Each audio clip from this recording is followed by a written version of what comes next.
Look out, Ro Khanna is moving up. Indian American Congressman Ro Khanna, who represents the Silicon Valley in the U.S. House of Representatives, has been named as Democratic Vice Chair of the Congressional India Caucus.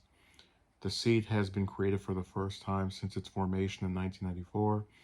Khanna, who was recently elected for a third consecutive term from the congressional district representing Silicon Valley, is being considered as a potential contender to fill. Yeah, that's not going to happen. Let me skip over that. They're talking about how after Harris was elected to the vice presidency, her seat became vacant, and he was one of the people that was speculated to be a possible appointment to that seat, along with Barbara Lee and Karen Bass, and some. But then some other clown, and Callie was able to get it.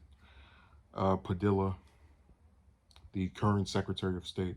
So Khanna, who was recently elected, okay, I already read that. I believe Ro Khanna would be an outstanding Democratic Vice Chair. Congressman Brad Sherman, Democratic co-chair of the caucus, said in an email to his congressional colleagues on Wednesday. Born in Philadelphia in 1976, Khanna is the youngest of the four Indian American lawmakers in U.S. House of Representatives, the other three being Dr. Amy Bera, who is the senior post member of the so-called Samosa Caucus, Samosa Caucus, Raha Krishnamurthy, 47, and Pramila Jayapal, 55. Khanna's father is a chemical engineer who graduated from the Indian Institute of Technology and University of Michigan. I did not know that. And his mother is a former substitute school teacher.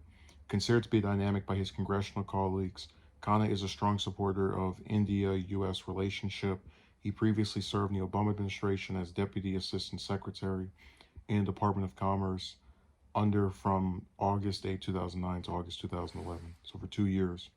All right, they're just going down and repeating his backstory. They can't just explain why, he was selected for this position. But, I'm not really someone who gets too excited over, what's a good way of saying it, people getting elected to different positions within the House or the Senate, other than when they're the Speaker or the Senate Majority Leader, because those are the ones who have the real power, in my opinion. But, I do like when someone I like is able to get a little bit of recognition, even if this isn't that much. It does suck that he wasn't able to get that Senate seat, but I'm not surprised because Callie's got a bunch of neoliberals, and Newsom is right up the alley. So it's disappointing, but it's not at all shocking. But this actually was. I didn't expect this. So this is one thing that actually was a little bit of a nail biter.